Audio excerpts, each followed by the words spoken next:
是我的！完全恢复。能让他认住了吗？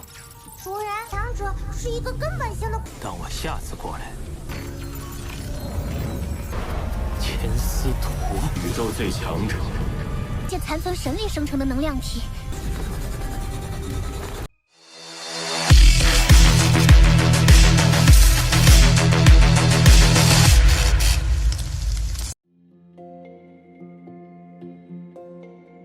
Halo semuanya, selamat datang di Ruang Sinema. Bagaimana kabar kalian semua? Semoga selalu sehat dan baik-baik saja.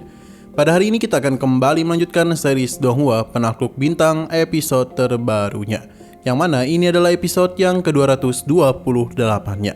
Bagi yang baru bergabung dengan series ini, kita sudah sediakan playlistnya. Jadi kalian bisa dengan mudah mencari di mana episode awal dari series ini. Sebelum kita mulai episode terbarunya, kita akan melihat dulu apa saja yang telah terjadi pada episode sebelumnya. Anyong Master yang harus berhadapan dengan Lo Feng dan juga penguasa Istana Awan Berdarah tidaklah mampu berbuat apa-apa. Ia hanya terus-menerus menerima serangan dari mereka. Untung saja dia itu berhasil melihat sebuah celah dan memutuskan untuk melarikan diri. Lo Feng tidaklah mengejarnya karena harus fokus mengambil harta di dalam tempat rahasia di sana. Ia mengeluarkan menara bintang untuk bisa memasuki tempat tersebut. Meskipun percobaan pertama gagal, tapi di percobaan kedua, Lo Feng berhasil masuk dengan aman. Perlahan dan pasti, akhirnya dia melihat bentuk dari harta itu, yang ternyata bukanlah sayap besar, melainkan sayap pada umumnya saja. Namun itu dipenuhi oleh bekas pertarungan. Tidak hanya itu saja, namun roh dari sayap ini pun muncul. Ia meminta harta kepada Lo Feng untuk bisa memulihkan dirinya. Selain itu, dengan begini, ia bisa mengakui Lo Feng sebagai tuan barunya. Namun Lo Feng tidaklah bertindak gegabah. Terlebih lagi, roh sayap Sanwu miliknya baru saja terlahir. Sekarang kita akan melanjutkan episode terbarunya. Setelah menunggu dalam waktu yang sangat lama, roh putih akhirnya mengalah. Sebenarnya dia itu telah menetapkan standar yang begitu tinggi. Kini dia hanya perlu memberikan komponen inti saja kepada Lo Feng. Jika bergabung dengan benda itu, maka kekuatan ilahinya akan tertanam langsung pada diri Lo Feng. Dan begitu dia bisa menjadi tuannya. Lo Feng cukup percaya diri dengan perkataannya. Ia berjanji akan mencari cara untuk memperbaikinya. Terlebih lagi roh putih akan menjadi kartu andalannya. Sanwu menahannya karena roh putih itu telah berbohong, sebab Lo Feng itu belum bisa menjadi tuan yang layak. Hal itu hanya akan berbahaya, dengan kata lain roh putih itu hendak menghabisinya. Karena dalam benda tersebut ada sebuah serangan tersembunyi. Lo Feng sudah merasa ada yang tidak beres. Ia mencoba menjauh dari benda itu yang membuat roh putih kesal. Padahal tubuh Lo Feng hanya perlu menyatu dengan benda itu saja. Tidak yang mengambil resiko, Lo Feng akan mengirim klan Mosa untuk mencoba hal tersebut. Seketika saja roh putih itu merasa begitu kesal. Ia pun tak bisa menahan diri lagi dan langsung meledakkan benda tersebut yang berisi bilah angin. Baginya, Lo Feng itu tidaklah pantas untuk menjadi tuannya. Inilah yang Lo Feng tunggu-tunggu. Ia pun meminta Sanwu untuk menyerap cahaya putih yang sejak tadi dia inginkan. Saat itulah sayap Sanwu keluar dan terus membesar.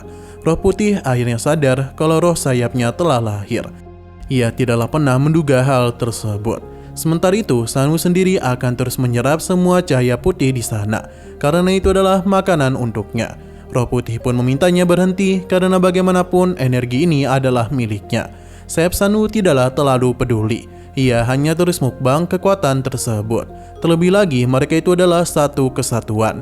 Jadi bisa dikatakan kalau kekuatan di sini adalah miliknya juga.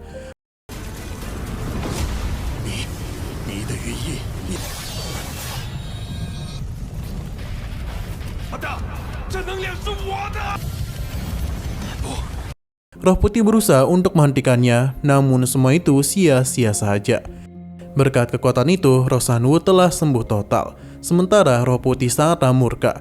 Ia berjanji akan menemukan tuan baru untuk bisa membalas apa yang telah mereka perbuat kepadanya. Dia berjanji akan membuat mereka mati. Namun sayang sekali roh putih hanya bisa berbicara tanpa mampu berbuat apa-apa.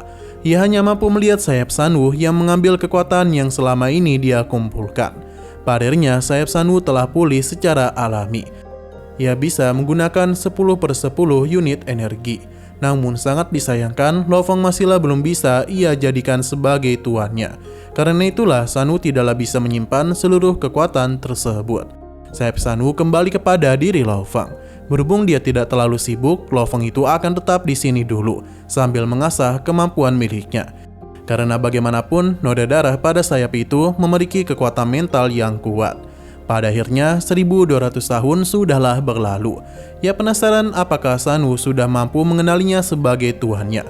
Benarnya, kekuatan Lo Fong itu sudah meningkat dan bisa dikatakan ia sudah hampir setara dengan para penguasa puncak di alam semesta. Tapi dia itu masihlah belum cukup kuat jika dibandingkan dengan para True God lainnya. Mengetahui hal itu, Lo Fong hanya bisa meninggalkan harta ini dulu. Karena dia itu yang pergi ke tempat yang lebih berbahaya untuk bisa melanjutkan latihannya. Namun dia berjanji saat ia kembali maka Roh Putih akan mengakuinya sebagai tuan. Namun Roh Putih menganggap semua itu tidak akan pernah terjadi. 完全恢复。能让他认出了吗？主人，强者是一个根本性的。等我下次过来。 Nah, setelah semua itu, Lo Fong menemui penguasa istana awan berdarah yang sudah cukup lama menunggu mereka.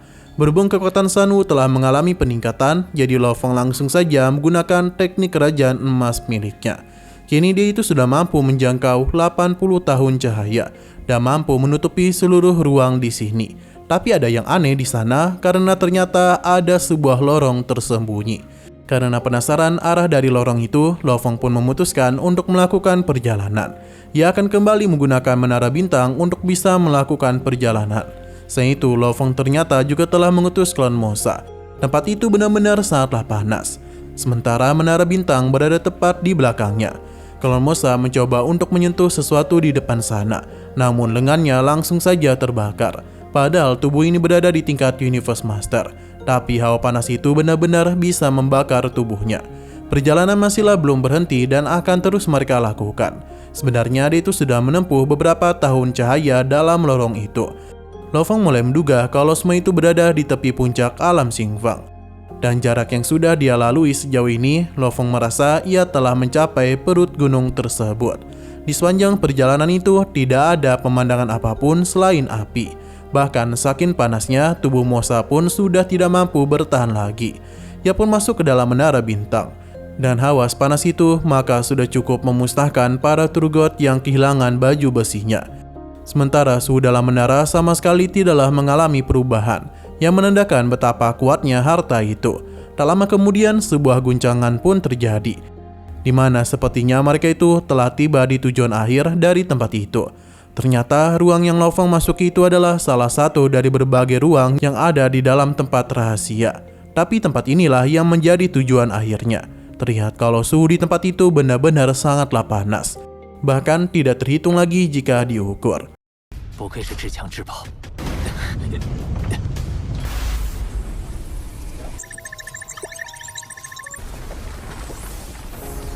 Lo Fong tahu kalau pasir di pilar itu sama-sama memancarkan proyeksi. Ia sepertinya mengetahui sesuatu namun masih belum yakin. Hingga ia pun sadar kalau sekarang mereka telah tersedot oleh sebutir pasir. Ruang itu sangatlah luas dan tidak kalah besar dari alam semesta rahasia. Meskipun begitu, mereka teruslah melakukan perjalanan, walaupun masih belum tahu ada apa di depan sana. Sepertinya setiap butiran pasir telah menyembunyikan sebuah ruang. Selama perjalanan itu berlangsung, hal aneh mulai terlihat. Karena di salah satu pilar terdapat jejak serangan yang jelas bukan terbentuk secara alami. Sepertinya tempat itu adalah ciptaan dari seseorang yang sangat kuat. Lo Fong berencana untuk menyelidiki hal itu, tapi Babata segera menyadarkannya kalau tempat ini bisa dan mudah menghabisi seseorang di ranah True God. Jadi tempat ini sangatlah berbahaya untuknya. Lo Fong tentu paham, terlebih lagi yang meninggalkan jejak kaki di sana pasti bukanlah orang kuat biasa. Ia pun sangatlah tertarik untuk bisa menyelidiki hal itu. Jadi mereka itu akan pergi setelah tahu siapakah sosok tersebut. Perjalanan pun kembali mereka lakukan yang membuat Babata sangatlah panik. Perlahan non pasti, akhirnya mereka pun memasuki area yang tidak terlalu panas, di mana hawanya setara dengan suhu inti bintang. Sejauh ini mereka belumlah menemukan apa-apa. Oh ya, ini merupakan ruang pasir dan meskipun terlihat biasa, tapi Lo Feng yakin kalau tempat ini pasti memiliki sebuah rahasia. Raja Emas pun kembali Lo Feng gunakan untuk bisa menyelidiki seluruh tempat di sini. Sampai pada akhirnya Lo Feng menemukan hal yang benar-benar sangatlah menarik. Klau Mosa pun diutus untuk bisa melakukan perjalanan menuju lokasi dari benua tersebut. Saat dia baru saja tiba, benda itu mulai bereaksi, yang seketika saja membuat dia terkejut karena itu merupakan diagram 1000 benang. Peta ini sama persis dengan apa yang dimiliki oleh Yuan Ao. Di saat hendak mengambilnya, sebuah tekanan langsung saja menghentikan mereka, di mana sosok itu menganggap mereka sebagai pencuri. Sosok itu berkata kalau ia adalah makhluk tunggal terkuat di alam semesta. Ia telah mengalami 3 siklus reinkarnasi dan masa hidupnya akan segera berakhir. Babata tahu kalau itu adalah tubuh energi yang dihasilkan oleh sisa kekuatan ilahi. Dengan melampaui reinkarnasilah seseorang dapat mencapai keberadaan abadi. Babata mencoba mencari tahu siapakah dia. 前司徒 宇宙最强者， 这残存神力生成的能量体，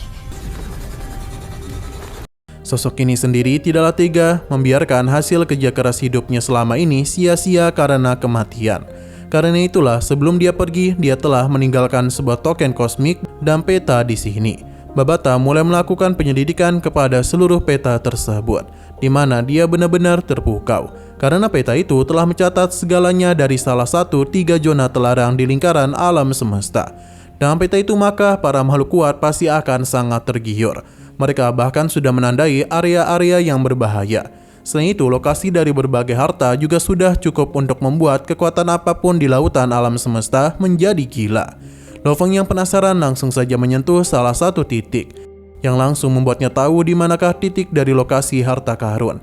Dengan token yang sosok itu miliki, maka ia akan terhubung ke ruang independen di dalam lingkaran alam semesta. Seluruh harta karun hidupnya tertinggal di sana.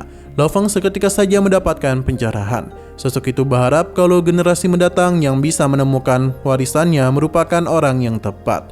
Karena ada teknik rahasia dan juga kemampuan unik yang dia ciptakan sendiri. Itu sudah siap untuk diwariskan. Pelan-lahan namun pasti, sosok ini pun pergi meninggalkan Lo Feng. Oh ya, dia itu adalah Jiang Fengji. Babata sangatlah senang karena peta dan token di alam Xingfeng telah mereka dapatkan. Ia juga telah meninggalkan harta karun jauh di alam semesta. Menerima hadiah itu merupakan sebuah keberuntungan untuk Lo Feng. Sebelum Lo Feng itu pergi, bagi Babata tidak ada satupun orang yang bisa menemukan harta ini selain Lo Feng. Jadi dia itu mengajaknya untuk bisa fokus dulu dalam mengumpulkan bagian lain dari sayap putih. Berhubung dia itu membutuhkan harta karun yang sangat tinggi, jadi Lo Feng akan menggunakan peta dan juga tokennya untuk bisa menemukan harta itu. Babata pun memintanya untuk pergi ke alam semesta untuk mendapatkan harta karun dari Tu Fengji. Dengan begitu ia bisa kembali lagi untuk mengambil sayapnya. Lo Feng berencana untuk membagi peta itu kepada guru dan penguasa kapak besar. Dan begitu mereka bisa mengurangi risiko untuk menemukan tempat yang berbahaya. Babata sendiri tidaklah begitu setuju karena Lo Feng ingin memberikan hal itu secara gratis. Nah, penguasa kapak besar menghubungi Lo Feng agar dia itu bisa ikut serta dalam pertemuan kali ini. Ia penasaran apakah itu adalah sebuah keadaan darurat. Pada akhirnya Lo Feng pun tiba di pertemuan itu, di mana para penguasa lainnya juga telah ada di sana. Sesaat kemudian penguasa kapak besar pun muncul, diikuti juga dengan aura yang sangat besar. Terlihat kalau di sini ada kapak yang memancarkan kekuatan yang mengerikan. Kedatangannya seketika saja membuat semua orang terkejut. Pasalnya penguasa kapak besar sudah mendapatkan harta karun di alam Xingfeng. Baginya sejak dulu ras manusia selalu dipaksa untuk melawan ras lain. Sekarang adalah waktu mereka untuk bisa membalas, karena mereka ini telah memiliki harta karun tertinggi. Ia yakin tidak akan ada yang bisa melawan mereka di alam semesta primordial. Harta karun tertinggi itu adalah kapak ilahi, yang tentu saja sangatlah cocok untuk bisa digunakan oleh pendiri kapak besar.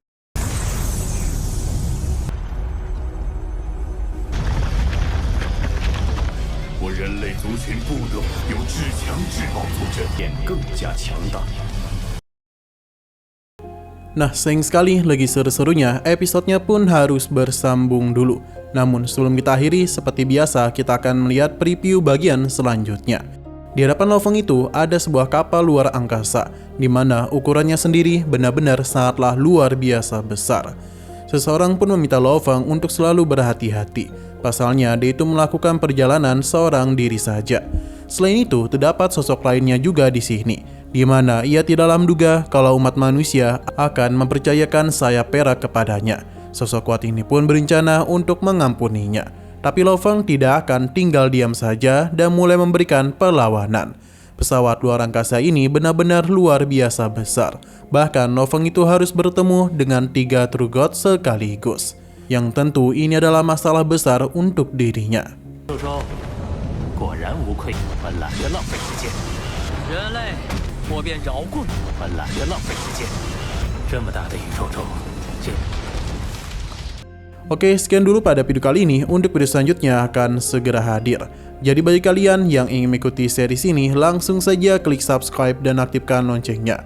Terima kasih yang sudah menonton video sampai habis. Jika kalian suka pada video ini, klik like dan share ke teman-teman kalian tentang channel ini. Dan ditunggu aja kelanjutannya. Oke, sampai jumpa di video selanjutnya.